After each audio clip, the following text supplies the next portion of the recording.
Hi అండి, అందరికీ నమస్కారం. నేను మాధురి. యాక్చువల్గా డాక్టర్స్ కొంచెం హెడాక్గా ఉంది అని చెప్పి కొంచెం రెస్ట్ తీసుకోమన్నారు. అలానే నేను నా సోషల్ మీడియాలో ఇన్స్టా వేదికగా ఒక పోస్ట్ పెట్టాను. నేను రెస్ట్ తీసుకుందాం అనుకుంటున్నాను, కొద్ది రోజుల తర్వాత మళ్ళీ మీ ముందుకు వస్తాను అని చెప్పి. ఇలా రెస్ట్ తీసుకుందాం అనుకున్నప్పుడు నేను న్యూస్ ఛానల్స్లో నిన్నే చూశానండి. దువ్వాడ వాణి అనే ఆవిడ మళ్ళీ నా మీద కామెంట్స్ చేసింది. ఆ కామెంట్స్ చేసినందుకే నేను మళ్ళీ మీ ముందుకు రావాల్సి వచ్చింది. అవి ఏ విధమైన కామెంట్స్ అంటే, నా వల్ల శ్రీనివాస్ గారికి థ్రెట్ ఉందని, నా వల్ల దువ్వాడ వాణికి థ్రెట్ ఉందని ఆవిడ కామెంట్స్ చేసింది. సో నా వల్ల థ్రెట్ ఉందనుకుంటే దువ్వాడ శ్రీనివాస్ గారికి 2 years నుంచి ఎవరు చూస్తున్నారండి? 2 years నుంచి అతను ఆలనా పాలనా అంతా ఎవరు చూసుకుంటున్నారు? ఏమే వచ్చి చూసుకుంది? నేనే కదా చూసుకున్నది. మరి 2 years ముందు నుంచి లేని థ్రెట్ ఇప్పుడు ఎందుకండి వస్తుంది సడన్ గా? మరి ఈవిడే కదా మీ మీడియా అందరినీ పిలిచి మాధురి శ్రీనివాస్ గారితో ఇదే ఇంట్లో 2 years నుంచి ఉందని చెప్పే కదా ఫస్ట్ ఎలిగేషన్ స్టార్ట్ చేసింది. మీ మీడియా సాక్షిగా తన అందరికీ పిలిచి దివల్ మాధురి అనే అమ్మాయి శ్రీనివాస్ గారితో ఈ ఇంట్లో 2 years నుంచి ఉంటుంది అని చెప్పి కామెంట్స్ చేస్తూ ఆమె ఇక్కడికి వచ్చి ధర్నా స్టార్ట్ చేసింది. అది ఏ విధంగా చేసిందో మీరే చూశారు. టచ్ పాస్ చేసి డోర్స్ విరగొట్టి గోడలు విరగొట్టి ఒక 10 మందిని తీసుకొచ్చి శ్రీను గారి మీద అటాక్ చేయడానికి చూసింది. ఈవెన్ చంపడానికి కూడా ట్రై చేసింది ఆ 10 మందితో కలిసి. శ్రీనివాస్ గారు కంప్లైంట్ కూడా ఫైల్ చేయడం జరిగింది. సో థ్రెట్ ఎవరు చేశారో మీరు అందరూ తెలుసుకోవాలని కోరుకుంటున్నాను. ఆవిడ థ్రెట్ చేసిందా? నేను థ్రెట్ చేశానా? ఆవిడ వల్ల థ్రెట్ ఉందా శ్రీనివాస్ గారికి? నా వల్ల థ్రెట్ ఉందా?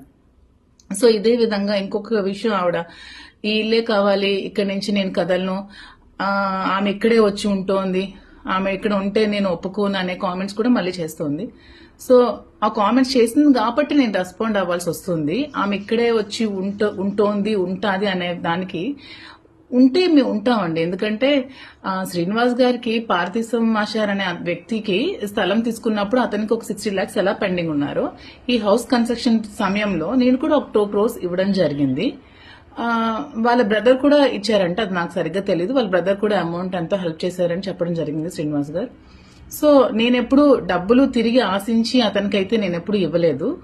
కానీ ఇదే ఇల్లు ఆమె కావాలి, ఇక్కడే నేను కూర్చుంటాను, ఇక్కడి నుంచి నేను కదలను అనుకున్నప్పుడు నాకు కూడా హౌస్ మీద రైట్ ఉంది. కాబట్టి నాకు ఇవ్వాల్సిన 2 crores అమౌంట్ నాకు ఆమె ఇచ్చేసి ఆ ఇంటిని తీసుకుంటాదా, లేకపోతే ఆ ఇల్లు ఖాళీ చేసి ఆమెకి ఒక 6 కోట్లు పెట్టి ఇంద్రభవనం లాంటి ఇల్లు శ్రీను గారు కట్టి ఇచ్చి ఆ ఇంట్లో ఆమెకి సకల భోగాలు కల్పించి అతను నడు రోడ్డు మీద ఉన్నారు కాబట్టి, సో ఆ ఇంటికి ఆమె వెళ్ళిపోయి ఇతన్ని కూడా ఆ ఇంటికి తీసుకెళ్లి అక్కడ లీగల్ గా ఏమైనా ప్రొసీడింగ్స్ చేసుకుంటారా, ఇంకా ఏ విధంగా పడతారో వాళ్ళ ఇష్టం.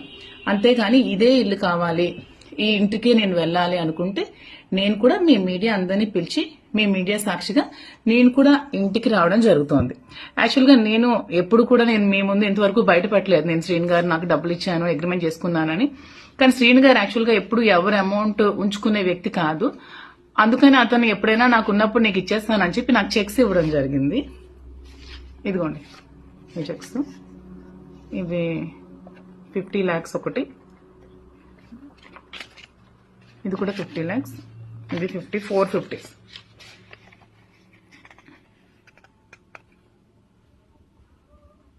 సో ఇవి కూడా నేను ఇప్పుడు చూపించిన దానికి నేనేదో ఆశించి నేను డబ్బులు ఇచ్చానని చెప్పడానికి కాదు. ఆమె ఆ ఇల్లు కావాలి, నాకు ఇక్కడే నేను ఉంటాను, ఈ ఇల్లుకి ఎవరికి రైట్ లేదు అని అంటోంది కాబట్టి నేను చూపించాల్సి వచ్చిందండి. సో ఈ అమౌంట్ నాకు క్లియర్ చేసేసి ఆమె ఇల్లు తీసుకుంటుందా, లేకపోతే ఆమెకి శ్రీనివాస్ గారు ఇచ్చిన ఇంటికి వెళ్లి శ్రీనివాస్ గారితో ఏమైనా లీగల్ గా ప్రాబ్లమ్స్ ఉంటే తేల్చుకుంటుందా? సో మీరే ప్రజలే డిసైడ్ చేయాలండి. సో ఇంకా నేను కూడా ఇంకా ఈ ఎలిగేషన్స్ ఏమి చేస్తే నేను కూడా ఇంకా రేపు వెళ్లి మీడియా వాళ్ళని కూర్చోబెట్టి నేను కూడా అక్కడ కూర్చుంటాను. నాకు ఇవ్వాల్సిన అమౌంట్ వచ్చినంత వరకు నేను కూర్చుంటాను. ఇది త్వరగా క్లియర్ చేసుకుంటే మంచిదండి. దీన్ని రాజకీయ ఉద్దేశంతో ఇంకా ప్రొలాంగ్ చేసి ఇంకా చేయాల్సిన అవసరం లేదు. ఇది అందరూ తెలుసుకుంటారని కోరుకుంటున్నాను. Thank you so much.